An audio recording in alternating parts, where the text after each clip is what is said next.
Hi friends, welcome to Esma Samayal. இன்னைக்கு நம்ம வீடியோல பார்க்க போற ரெசிபி என்னன்னா கல்யாண வீட்டு கேசரிங்க.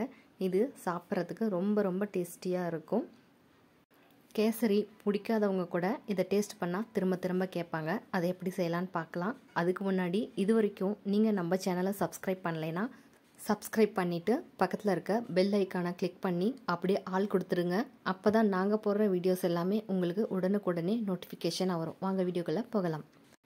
இப்போ அடுப்புல கடாய் வச்சிருக்கேங்க. கடாய் ஹீட் ஆனதுக்கு அப்புறமா நான் 1 டம்ளர் ரவை எடுத்து வச்சிருக்கேன். அதை இதுல சேர்த்து நல்லா ட்ரை ரோஸ்ட் பண்ணிக்கலாம்.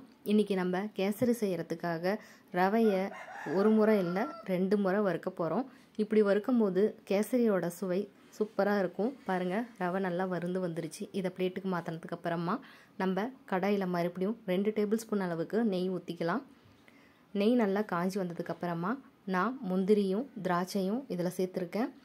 முந்திரி திராட்சை சேர்த்தும் போது அடுப்பை சிம்மில் வச்சுக்கோங்க, இல்லைன்னா முந்திரி கருக ஆரம்பிச்சிடும். அடுப்பை சிம்மில் வச்சு நல்லா பபுளாக திராட்சை வந்ததுக்கு அப்புறமா இதை இறக்கி வச்சுக்கலாம். வேறு பிளேட்டுக்கு மாற்றி வச்சுக்கலாம். இப்போது அதே நெய்யில் நம்ம ஏற்கனவே வறுத்து வச்ச ரவையை இப்போது செகண்ட் டைம் நம்ம நெய்யில் சேர்த்து வறுக்க போகிறோம். நெய்யில் சேர்த்து நல்லா வறுக்கும்போது அடுப்பை சிம்லேயே வச்சுக்கோங்க.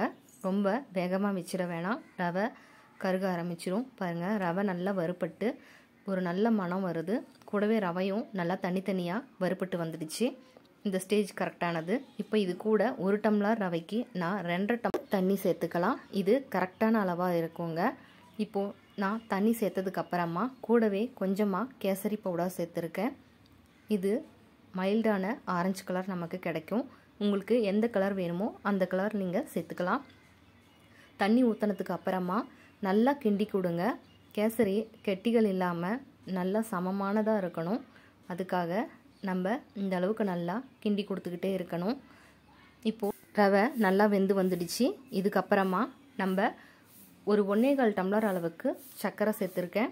இது ரேஷன் சர்க்கரைங்கிறதுனால ஸ்வீட்னஸ் கொஞ்சம் கம்மியாக இருந்தது.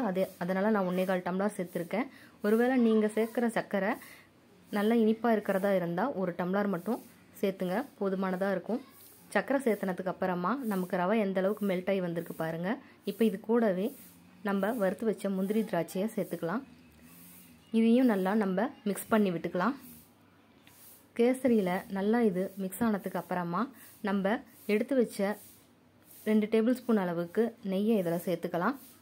நம்ம ஆரம்பத்தில் 2 டேபிள் ஸ்பூன் அளவுக்கு நெய் விட்டு அதில் தான் நம்ம ரவை முந்திரி திராட்சை எல்லாத்தையும் வறுத்தோம். கடைசியாக இப்போ தான் சேர்த்துறோம். இப்போவும் நான் ஒரு 2 டேபிள் ஸ்பூன் அளவுக்கு மட்டும் நெய் சேர்த்துருக்கேன். இப்போது கேசரி நல்லா வெந்து நெய்யோட மிக்ஸ் ஆகி நல்ல ஒரு ஃப்ளேவராக இருக்குது. பாருங்கள், இந்த அளவுக்கு நல்லா நமக்கு நெய் கேசரியோட மிக்ஸ் ஆகி சூப்பரான ஒரு ஃப்ளேவரில் சுவையானதாக ரெடி ஆகியிருக்குங்க.